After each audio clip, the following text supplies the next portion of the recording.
नमस्कार बच्चों। इस वीडियो लेक्चर में हम लोग मोशन चैप्टर जो कि क्लास 9 का पहला चैप्टर है उसकी कुछ एसआई यूनिट्स, कुछ फॉर्मूले और कुछ डेफिनेशंस को देखेंगे। तो ये क्लास जो है 9th का है। सीबीएसई बोर्ड में भी, आईसीएसई बोर्ड, यूपी बोर्ड या कोई और स्टेट बोर्ड में अगर आप पढ़ते हैं तो उसके लिए बहुत ज़्यादा इंपॉर्टेंट होने वाला है। तो चलिए स्टार्ट करते हैं, देखते हैं।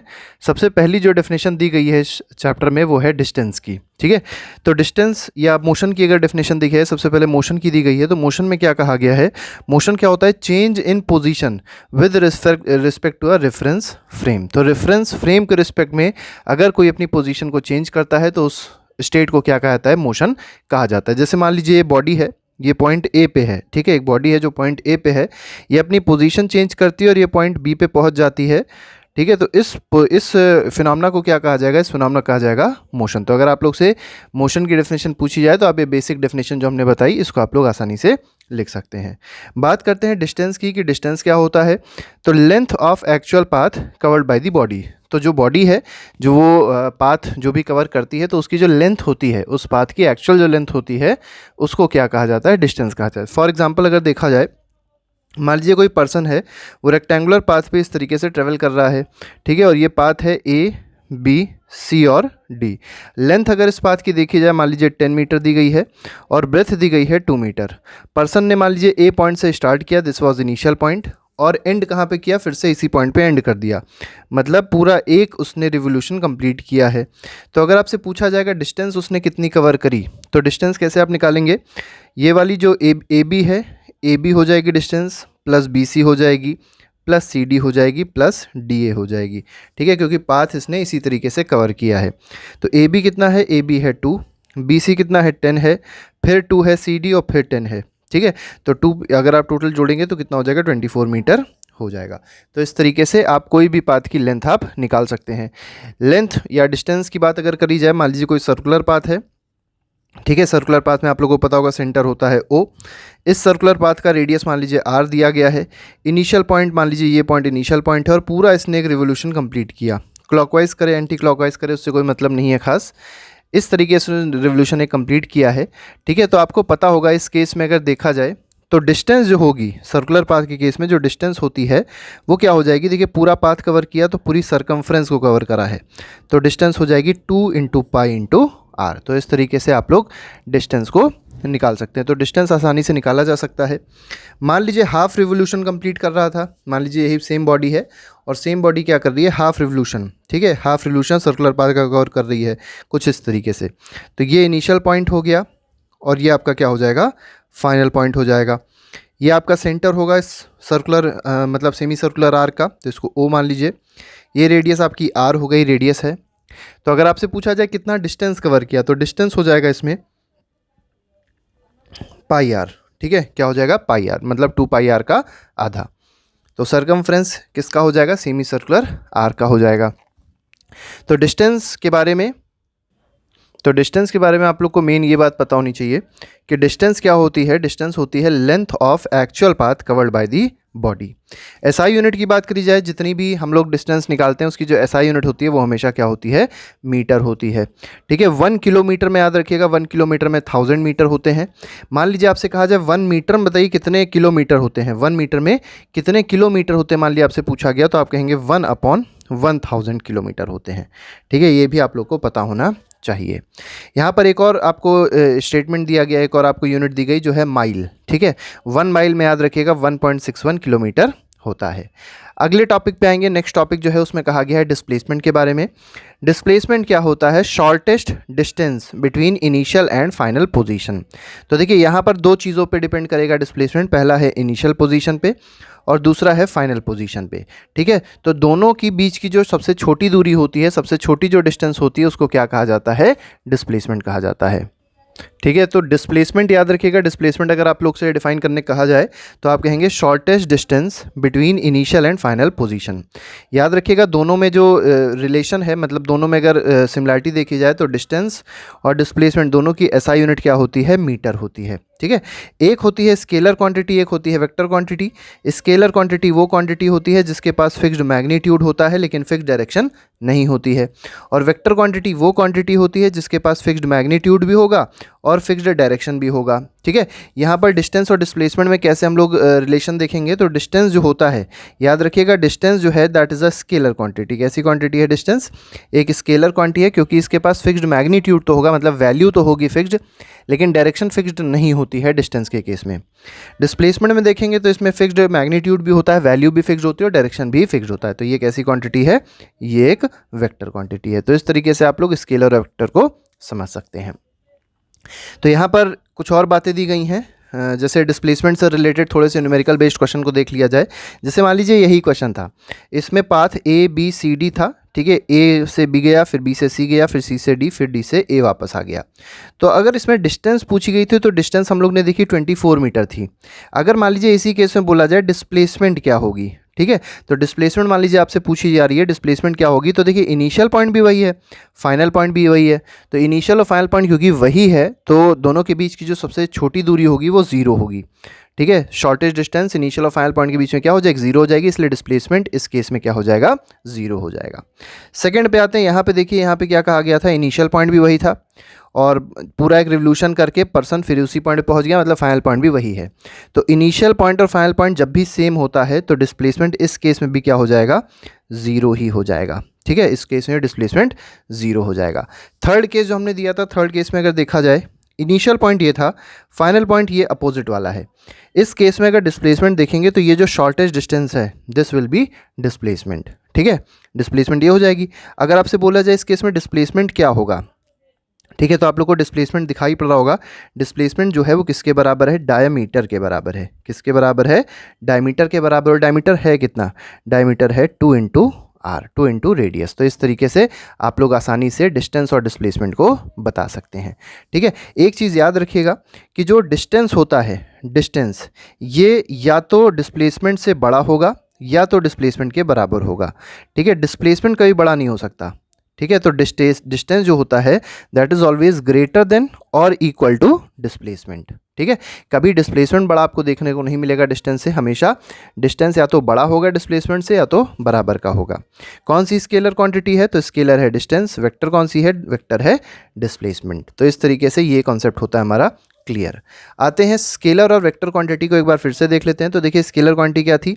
ऐसी फिजिकल क्वांटिटी जिसके पास फिक्स्ड मैग्नीट्यूड तो था लेकिन फिक्स्ड डायरेक्शन नहीं थी। तो फिक्स्ड डायरेक्शन जिसके पास नहीं होती है उसको क्या कहते हैं? स्केलर क्वांटिटी कहते हैं। और जिसके पास फिक्स्ड मैग्नीट्यूड भी होगा, फिक्स्ड डायरेक्शन भी होगी, उसको क्या कहेंगे? वेक्टर क्वांटिटी कहेंगे। ठीक है, स्केलर क्वांटिटी के एग्जाम्पल अगर देखे जाए तो टेम्परेचर हो गया, एनर्जी हो गई, डिस्टेंस हो गई। इसी तरीके से स्पीड भी जो है वो कैसी क्वांटिटी है? एक स्केलर क्वांटिटी है। इनके पास फिक्स्ड मैग्नीट्यूड मतलब फिक्स्ड वैल्यू तो होगी लेकिन फिक्स्ड डायरेक्शन नहीं होगा। वेक्टर क्वांटिटी क्या होता है? जिनके पास फिक्स्ड मैग्नीट्यूड भी होता है और फिक्स्ड डायरेक्शन भी होती है, जैसे फोर्स है और डिस्प्लेसमेंट है। फोर्स, डिस्प्लेसमेंट, वेलोसिटी ये सारी सारी कैसी क्वांटिटी है? वेक्टर क्वांटिटी है। नेक्स्ट पे आते हैं, नेक्स्ट देखेंगे, नेक्स्ट टॉपिक जो बोला गया है वो स्पीड है। अब स्पीड देख लेते हैं। स्पीड क्या है? स्पीड होता है rate of change of distance. ठीक है, rate of change of distance को क्या कहते हैं? स्पीड कहते हैं। तो स्पीड की डेफिनेशन देखिए बहुत आसान है, rate of change of distance. अच्छा, जब भी आपको ये टर्म रेट दिखाई पड़े तो रेट का मतलब क्या होता है? रेट का मतलब होता है अपॉन टाइम। ठीक है, रेट का मतलब हमेशा याद रखिएगा अपॉन टाइम है। और किस चीज़ का रेट है? डिस्टेंस का रेट है। तो इसीलिए स्पीड का जो फॉर्मूला है वो क्या है? Distance upon time. मतलब डिस्टेंस को आप न्यूमरेटर में रखिए, टाइम को आप डिनोमिनेटर में रखिए। अच्छा, यूनिट के लिए आपको ये समझना है कि जो डिस्टेंस की यूनिट होती है वो होती है मीटर, टाइम की यूनिट क्या होती है? सेकेंड होती है। तो स्पीड की यूनिट क्या बन जाएगी? मीटर पर सेकंड। मतलब मीटर अपॉन सेकंड हो गई, तो इसी कहते हैं मीटर पर सेकंड। एनसीईआरटी में कभी कभी मीटर पर सेकंड को कुछ इस तरीके से लिखा जाता है, मीटर सेकंड -1। तो आप लोग कंफ्यूज ना होइएगा, ये मीटर सेकंड -1 और मीटर पर सेकंड दोनों एक हैं। ठीक है, अब यहाँ पर देखिए कन्वर्जन दिया गया है। कन्वर्जन क्या दिया गया? कन्वर्जन में कहा गया है किलोमीटर पर आवर में कितने मीटर पर सेकंड होते हैं। तो पहले तो आप लोग इसको याद भी कर सकते हैं चाहे तो याद करने के लिए क्या है कि 1 किलोमीटर पर आवर में, देखिए यहाँ पर है किलोमीटर, किलोमीटर का मतलब होता है 1000 मीटर और आर का मतलब क्या होता है? 3600 सेकेंड। ठीक है, तो 1 किलोमीटर में हो गया 1000 मीटर और 1 आवर में कितना हो गया? 3600 सेकेंड हो गया। इसको आप यहाँ से कट कर दीजिए, 2 से कट करेंगे तो 2 5 10 और 2 × 18 = 36, तो इसका मतलब 5/18 मीटर पर सेकेंड आ जाएगा। तो 1 किलोमीटर पर आवर में आपको पता होना चाहिए 5/18 मीटर पर सेकेंड होते हैं, ठीक है। इसी तरीके से अगर मान लीजिए आप इसको ऊपर भेज दें और इस 5 को नीचे भेज दें तो इधर आ जाएगा 18/5 kilometre per hour is equal to 1 metre per second. तो 1 मीटर पर सेकेंड में कितने किलोमीटर पर आवर, तो 18/5 किलोमीटर पर आवर होता है। तो इस तरीके से ये दोनों बातें आप लोग को पता होनी चाहिए। नेक्स्ट पे आएंगे, नेक्स्ट देखेंगे। नेक्स्ट जो टॉपिक है उसमें वेलोसिटी बताया गया है। वेलोसिटी कैसा होता है, अच्छा स्पीड कैसी क्वांटिटी होती है, देखिए साइड में लिखा भी हुआ है speed is a scalar quantity. Speed कैसी क्वांटिटी है, स्पीड एक स्केलर क्वांटिटी होती है।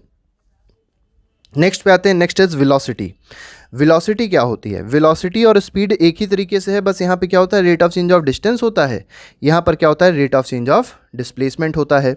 वेलोसिटी का फॉर्मूला क्या है, जैसे वहाँ पर फॉर्मूला था डिस्टेंस अपॉन टाइम, यहाँ पर फॉर्मूला हो जाएगा डिस्प्लेसमेंट अपॉन टाइम। डिस्प्लेसमेंट की यूनिट क्या है, मीटर है, टाइम की यूनिट क्या है, सेकंड है, तो इसकी वेलोसिटी की यूनिट क्या बन जाएगी, मीटर पर सेकंड बन जाएगी, एसआई यूनिट, ठीक है। तो एसआई यूनिट क्या होती है, मीटर पर सेकंड होती है। अच्छा वेलोसिटी याद रखिएगा, वेलोसिटी क्या होती है, ये एक वेक्टर क्वांटिटी होती है। चलिए एक क्वेश्चन आपसे पूछते हैं जो आप लोग कमेंट बॉक्स में लिख के बताइएगा। 90 किलोमीटर पर आवर में 90 किलोमीटर पर आवर को आपको कन्वर्ट करना है मीटर पर सेकंड में, बताइए 90 किलोमीटर पर आवर में कितने मीटर पर सेकंड होते हैं। तो इसको आप लोग कमेंट बॉक्स में ज़रूर लिख के बताइएगा। आगे बढ़ते हैं, देखिए आगे जो हमारे पास टॉपिक है ये बहुत ही इंपॉर्टेंट टॉपिक है, ये है एक्सेलरेशन, ठीक है। एक्सेलरेशन बहुत इंपॉर्टेंट टॉपिक है, लेकिन उसको स्टार्ट करने से पहले आपको दो बातें बता देते हैं। एक डिवाइस होती है जिसको कहते हैं ओडोमीटर, ठीक है। क्या होती है, ओडोमीटर होती है। ये डिस्टेंस मेजर करने के लिए यूज़ करी जाती है। ये मेनली व्हीकल्स में लगी होती है, ठीक है। व्हीकल ने कितना डिस्टेंस कवर किया है ड्यूरिंग अ जर्नी, इसको कौन मेजर करता है, ओडोमीटर मेजर करता है। और स्पीड को मेजर करने के लिए व्हीकल में एक डिवाइस होती है जिसको कहते हैं स्पीडोमीटर। तो स्पीडोमीटर क्या मेजर करेगा, स्पीड मेजर करेगा, और डिस्टेंस कौन मेजर करेगा, ओडोमीटर मेजर करेगा। तो इस तरीके से एक्सेलरेशन पे आते हैं। अब एक्सेलरेशन देखते हैं क्या होता है। तो देखिए जैसे वहाँ पर rate of change of displacement देखा था, rate of change of distance देखा था, ऐसे ही यहाँ पर एक्सेलरेशन क्या होता है, rate of change of velocity.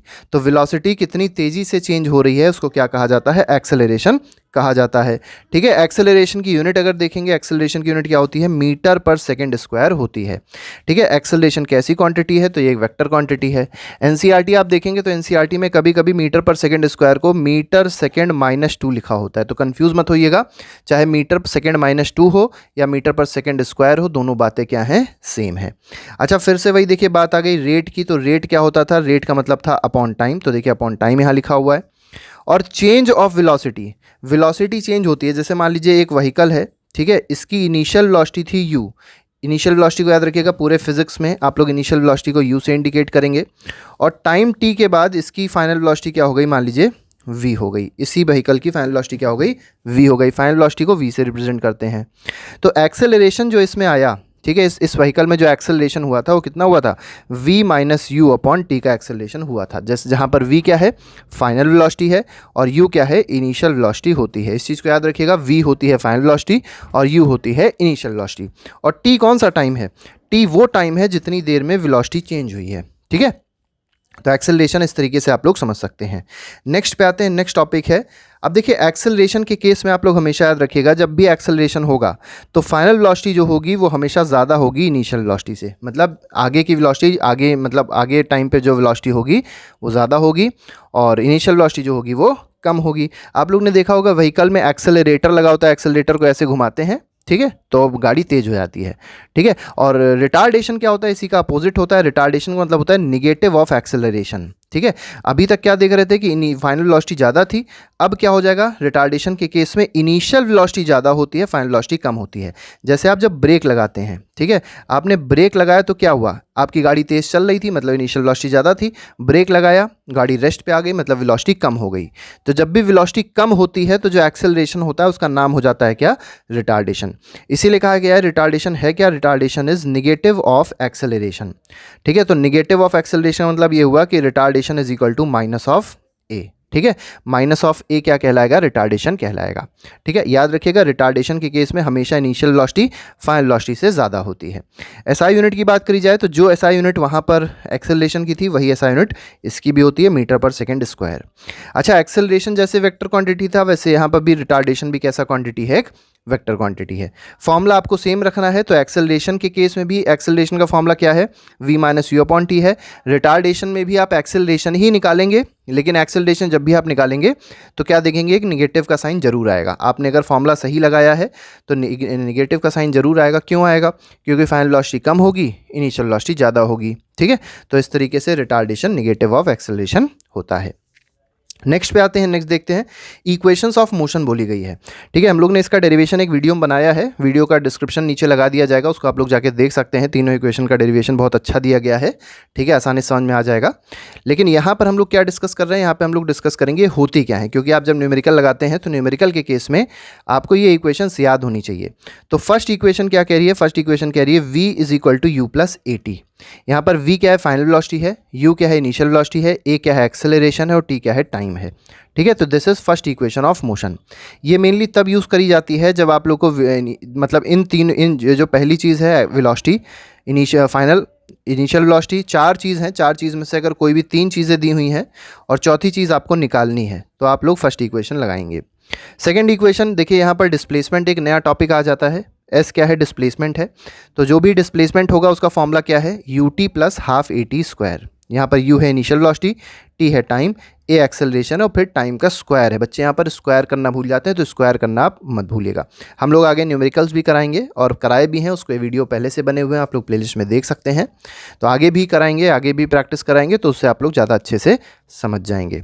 Third equation पे आते हैं। थर्ड इक्वेशन क्या है, देखिए सेकंड और थर्ड में सिंपल आपको ये बात समझनी है, जब भी डिस्प्लेसमेंट निकालना हो, डिस्प्लेसमेंट निकालना और टाइम दिया हो या टाइम के बारे में कुछ बात बताई गई हो, तो आप सेकंड इक्वेशन लगाएंगे। आपको डिस्प्लेसमेंट निकालना है लेकिन आपको टाइम के बारे में कुछ भी नहीं दिया है, तो आप कौन सी इक्वेशन लगा सकते हैं, थर्ड इक्वेशन लगा सकते हैं। जैसे जैसे आप इसकी प्रैक्टिस करेंगे न्यूमेरिकल्स की, आपके लिए ये इक्वेशन आसान हो जाएंगी, क्वेश्चंस भी आसान हो जाएंगे। ठीक है, बहुत टफ नहीं होते हैं। तो यहाँ पर सेकेंड थर्ड इक्वेशन आपने देखी, थर्ड इक्वेशन क्या होती है, v square is equal to u square plus 2as। ठीक है, तो v square is equal to u square plus 2as is third equation of motion. Next पे आते हैं, फ्री फॉल पे आते हैं। फ्री फॉल क्या होता है, फ्री फॉल के बारे में समझिएगा। जब कोई भी बॉडी, ठीक है, जब कोई भी बॉडी नीचे गिरती है लेकिन उस पर सिर्फ एक ग्रेविटी लग रही हो, मतलब एक्सेलरेशन ड्यू टू ग्रेविटी की वजह से जब कोई बॉडी नीचे गिर रही होती है, तो उसको क्या कहते हैं, फ्री फॉल कहते हैं। मतलब उस पर अगर कोई और फोर्स ना लग रहा हो, सिर्फ एक फोर्स लग रहा हो जो है ग्रेविटेशनल फोर्स, तो ऐसे मोशन को क्या कहते हैं हम लोग, फ्री फॉल कहते हैं। फ्री फॉल के केस में याद रखिएगा, जो एक्सेलरेशन होता है वो प्लस जी के बराबर होता है। यहाँ पर जी क्या है, एक तरीके से ग्रेविटी या ग्रेविटेशनल एक्सेलरेशन है। क्या है, ग्रेविटेशनल एक्सेलरेशन है। ठीक है, याद रखिएगा, इट इज़ ग्रेविटेशनल एक्सेलरेशन। अब ये होता क्या है, तो ये है v is equal to u plus g t. पहली इक्वेशन देखिए, v equal to u plus a t थी ना, तो एक ही जगह क्या बन गया, यहाँ पर g आ गया। g की वैल्यू क्या होती है, अर्थ के सरफेस पे अगर देखेंगे, थोड़ा सा ऊपर देखेंगे तो 9.8 मीटर पर सेकंड स्क्वायर होती है। आपको अगर क्वेश्चन में 9.8 मीटर पर सेकंड स्क्वायर दी हो तो आप ये यूज़ करेंगे। कभी कभी क्वेश्चन में 10 मीटर पर सेकंड स्क्वायर दी होगी तो आप ये भी यूज़ कर सकते हैं। मान लीजिए दोनों में कोई भी नहीं दी हुई है तो आप लोग 9.8 मीटर पर सेकंड स्क्वायर ही यूज़ करेंगे। तो यहाँ पर फर्स्ट इक्वेशन क्या हो गई फ्री फॉल की, v is equal to u plus g t हो गई। सेकंड में देखिए, अब यहाँ देख सकते हैं आप लोग, बॉडी ऊपर से नीचे गिर रही है। जब बॉडी ऊपर से नीचे गिरती है, याद रखिएगा, हाईएस्ट पॉइंट पे जो इनिशियल वेलोसिटी होगी वो क्या हो जाएगी, जीरो हो जाएगी। इस चीज़ को आपको याद रखना है। ठीक है, क्योंकि इनिशियली बॉडी किस में थी, रेस्ट में थी। यहाँ पर नीचे बॉडी आ रही है तो एक फाइनल पॉइंट है जहाँ पर वेलोसिटी क्या मानी गई है, v मानी गई है। एक्सेलरेशन कितना हो रहा है, g हो रहा है। तो सेकेंड केस में, और जो हाइट है, इस बॉडी की जो हाइट है जिससे गिराई गई है, उसको कहते हैं capital H। Second equation h से ही रिलेटेड है, तो h is equal to u t plus half g t square. आप देख सकते हैं s को किस में बदल दिया है, s को बदल दिया है h में, और a को किस में बदल दिया है, g में। और सेम इक्वेशन आप लोग देख सकते हैं, सेकंड इक्वेशन यहाँ पर होती है। थर्ड इक्वेशन में भी देखेंगे आप, v square you square, a की जगह हो गया g और s की जगह हो गया h, तो v square is equal to u square plus 2gh।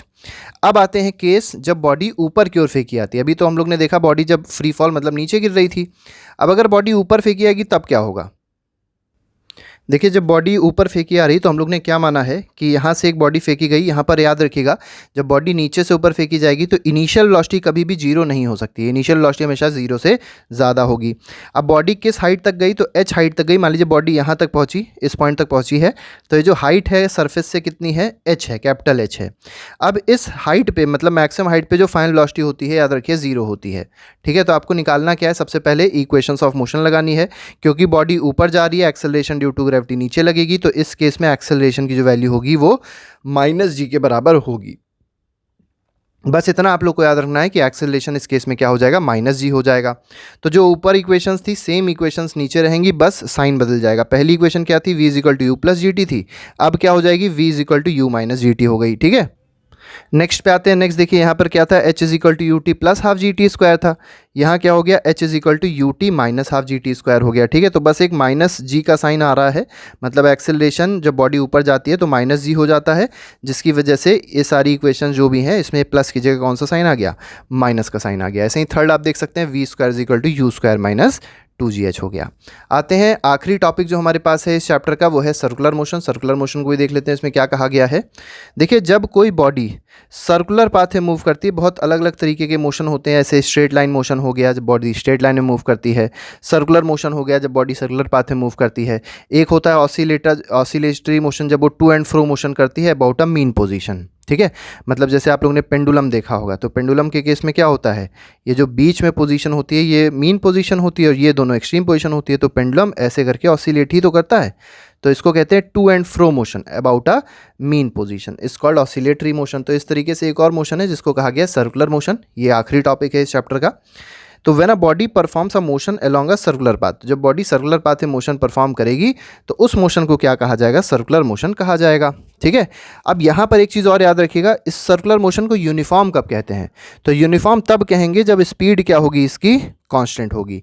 लेकिन सर्कुलर मोशन कभी यूनिफॉर्म मोशन नहीं हो सकता, याद रखिएगा, सर्कुलर मोशन कभी यूनिफॉर्म मोशन नहीं हो सकता, क्योंकि यूनिफॉर्म मोशन क्या होता है, यूनिफॉर्म मोशन होता है कि तो बॉडी स्ट्रेट लाइन में चल रही हो और साथ ही साथ इसका अगर मैग्नीट्यूड जो है, वेलोसिटी का जो मैग्नीट्यूड है वो भी क्या होना चाहिए, सेम होना चाहिए। तो मैग्नीट्यूड ऑफ वेलोसिटी या कह सकते हैं मैग्नीट्यूड ऑफ स्पीड सेम हो।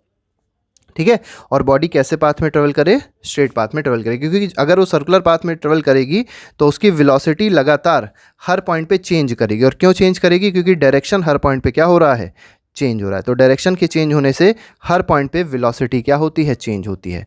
तो क्योंकि वेलोसिटी चेंज हो रही है इसलिए सर्कुलर मोशन कभी भी यूनिफॉर्म मोशन नहीं हो सकता।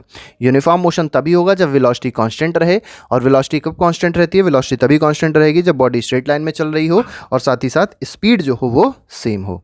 नेक्स्ट पे आते हैं सर्कुलर मोशन में। देखिए, एक और आपको फॉर्मूला याद रखना है, कौन सा, स्पीड = 2πr/t। ये फॉर्मूला कब लगेगा, जब कोई बॉडी है उसने पूरा एक सर्कुलर पाथ परफॉर्म किया, एक सर्कुलर मोशन परफॉर्म किया, पूरा एक रिवोल्यूशन परफॉर्म किया। ठीक है, तो टोटल जो डिस्टेंस हो गई वो 2πr हो गई, और कितने टाइम में इस परफॉर्म किया था, तो t टाइम में परफॉर्म किया था। तो जो स्पीड हो जाएगी सर्कुलर पाथ में, सर्कुलर मोशन में, वो क्या हो जाएगी, 2πr/t हो जाएगी। तो इस तरीके से आप लोग इन क्वेश्चंस को आसानी से कर सकते हैं। अगले लेक्चर पे हम लोग इसके कुछ क्वेश्चंस लेके आएंगे हर एक टॉपिक से रिलेटेड, जो आपको कहीं ना कहीं पूरा कॉन्सेप्ट क्लियर कर देंगे। तो बाकी आपको डेरिवेशन अगर देखना है तो उसके लिए आप लोग आगे देख सकते हैं, वीडियो के डिस्क्रिप्शन में लगा दिया गया है। और साथ ही साथ अगले वीडियो में हम लोग थोड़ा सा उसको भी, मतलब जो आप लोग ने ग्राफ पढ़ा होगा, ग्राफ में एरिया पढ़ा होगा, स्लोप पढ़ा होगा, ये सब चीज़ें भी डिस्कस करेंगे। तो आज के लिए फिलहाल नहीं, thank you very much, good bye, जय हिंद।